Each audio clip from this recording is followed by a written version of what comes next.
Broker बोले घास पे इसका सवारी। जी हाँ, क्या कह रहे हैं ब्रोकर इस समय।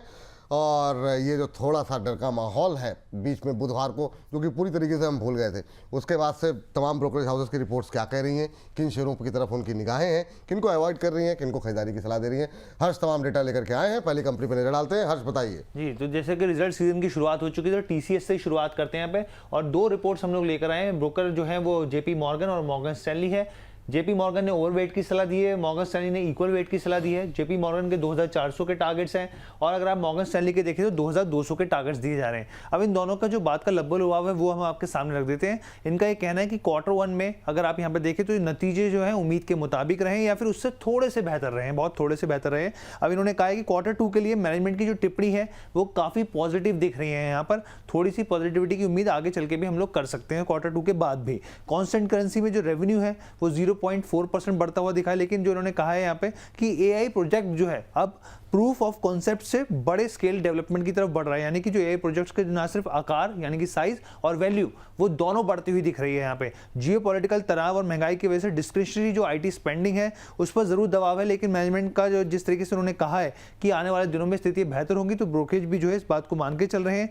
रेवेन्यू ग्रोथ में साफ तौर पर सुधार, ये कह रहे हैं कि आने वाले समय में सुधार होगा, री रेटिंग की गुंजाइश मान के चल रहे हैं। और साथ ही यहाँ पर उन्होंने कहा टेक्नोलॉजी अपग्रेड प्रोजेक्ट्स जो हैं वो कंपनी में बढ़ते हुए दिखेंगे, और वैल्यूएशन अभी उनको आकर्षक लग रहे हैं। वैल्यूएशन आकर्षक लग रहे हैं। 2400-2200 तक के टारगेट, अभी 2072 यानी 2100 के आसपास हम पहुंचते हुए दिखाई दे रहे हैं। क्या राय रहेगी यहाँ पर? प्रदीप सर, आपसे शुरू करते हैं, बताइए क्या व्यू रहेगा। इससे पहले टिनिसा बंगा जी कह रही हैं, Vipul sir you are too good, बहुत समय बाद आज इतना हंसी हूँ, इसलिए कहती हूँ कि this is my favourite show, and Ambala ma'am, Rachit sir, Pradeep sir and Anshul sir are my favourites, God bless you all. तो आप सभी के लिए शुभकामनाएं यहाँ पर तिनिशा जी की। मैं बता रहा हूँ, आज जोगेश्वर राव जी के ना 4 पैराग्राफ का मैसेज आया सबके लिए, हाथ जोड़ करके स्वीकार किया जाएगा। प्रदीप सर। जी विपुल जी, देखिए रिजल्ट उतना अट्रैक्टिव नहीं है, लेकिन जिस तरीके का सिचुएशन है, अगर इस टाइम पे भी अगर हम देखा जाए तो 13.9% ऑलमोस्ट ईयर टू ईयर आपको रेवेन्यू ग्रो होते हुए दिखाई दिया। Q&Q पे देखेंगे 2.2 रिपोर्ट हुआ है, इनफैक्ट ऑल टाइम लो के आसपास, रिसेंटली 52 वीक लो के आसपास आ चुका है टीसीएस। सो मुझे लग रहा है कि वैल्यूएशन कंफर्ट तो है यहाँ पे, नो डाउट। इजीली हम यहाँ से अगर बाय करेंगे, एज ए इन्वेस्टर्स बाय करने का सलाह रहेगा। 2400 2200 दोनों टारगेट ही आपको आते हुए दिखाई देंगे, डेफिनेटली बाय कीजिए। और थोड़ा बहुत आपको 6-8 महीने का व्यू लेके चलना पड़ेगा यहाँ पे, 6-8 महीने के व्यू लेके चलना पड़ेगा। ठीक है सर, ये बात यहाँ पर निकल करके आई है। और सर, जब आपके पास डिस्क्लोजर के लिए आएंगे तो एक बीएफ इन्वेस्टमेंट देख लीजिएगा प्रदीप सर, क्योंकि आराध्या हल्दर जी की टिप्पणी आई है, कह रही हैं गुड मॉर्निंग विपुल जी, बीएफ इन्वेस्टमेंट पुराना बाइंग है, अब निकलना चाहती हूँ। आज उन्होंने ये नहीं लिखा कि प्रदीप सर से प्लीज़ पूछना, मतलब नाम आज आपको लिखा, बस कह रही निकलना चाहती हूँ। अब 490 पे इन्होंने लिया है स्टॉक मोमेंटम है, तो क्या सर टिप्पणी रहेगी वो डिस्क्लोजर के साथ दे दीजिएगा। तब तक डिस्क्लोजर मेरा स्टार्टिंग में हो चुका है। और बीएफ इन्वेस्टमेंट पे मैं यही बोलूंगा कि देखिए 460 के आसपास का भी प्राइस चल रहा है, एक स्टॉप लॉस ऑफ 435 के लेवल पे मेंटेन कीजिए। जैसे ही 490 या तो 500 आपका जो कॉस्ट टू कॉस्ट प्राइस आते हैं, सो आपको एग्जिट हो जाना चाहिए। और उनके लिए मैं और नेक्स्ट किसी दिन एक बढ़िया स्टॉक मैं रिकमेंड करूंगा, तो आप पैसा को फ्री रखिए। बाकी बीएफ इन्वेस्टमेंट को थोड़ा बहुत चेंज करना चाहिए अभी। ठीक है, चेंज कर लीजिए मैम नाम। चलिए ठीक है, चलिए मैं चलता हूँ जरा। रुचि सर समझ नहीं है, लेकिन चलिए जी कुछ कह रहे हैं सर आप।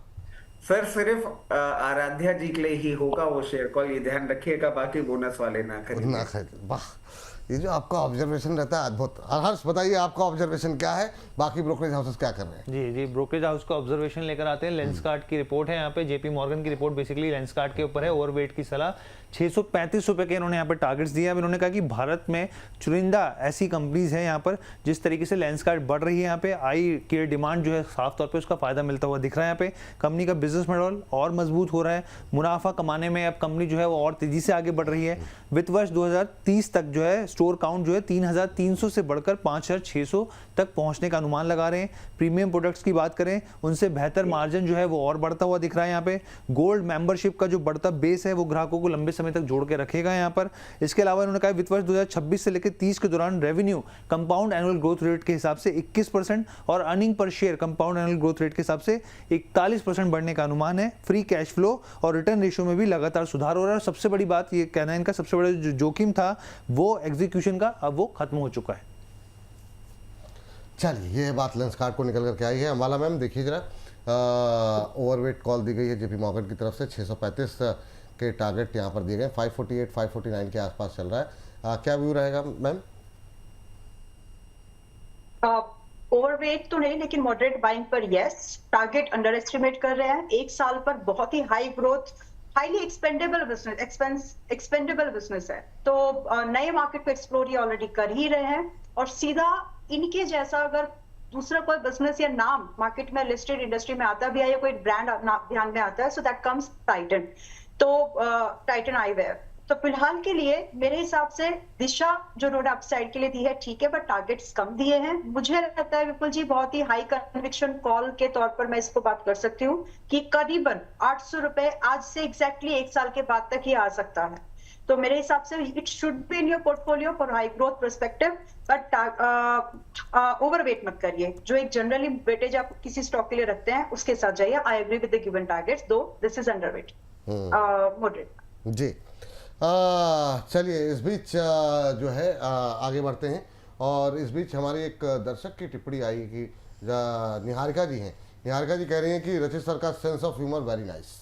तो सर आपके सेंस ऑफ ह्यूमर की तारीफ कर रही है मैम। चलिए हर्ष बताइए तीसरी कंपनी कौन सी होगी? एक्साइड की बात कर लेते हैं। भाई एक्साइड पर भी जेपी मॉर्गन की रिपोर्ट है, ओवरवेट की सलाह, 485 रुपए के इन्होंने टारगेट्स दिए हैं।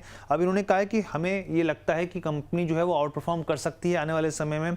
नतीजे Q1 के अच्छे होते हुए दिख सकते हैं, इसकी संभावना दिख रही है। कमोडिटी प्राइस में जो नरमी है, मार्जिन को फायदा मिलता हुआ दिख सकता है। यहाँ पे कस्टम ड्यूटी जो एग्जाम्पशन मिलता हुआ दिखा है वो काफी पॉजिटिव ट्रिगर है यहाँ पे कंपनी के लिए, स्टॉक के लिए। लिथियम आयरन बैटरी प्लांट की जो कमर्शियल प्रोडक्ट जो है यहाँ पर जिस तरीके से कंपनी बढ़ रही है प्रोडक्शन को लेकर, वो एक बड़ा ग्रोथ जो है ट्रिगर साबित हो सकता है।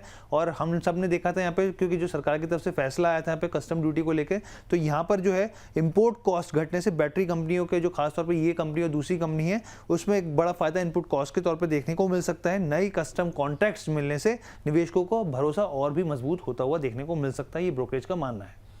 ये ब्रोकरेज हाउस का मानना है एक्साइड को लेकर के। अभी फिलहाल के लिए 485 तक के टारगेट निकल करके आ रहे हैं। रचित सर, जेपी मॉर्गन की रिपोर्ट से सहमत हैं आप?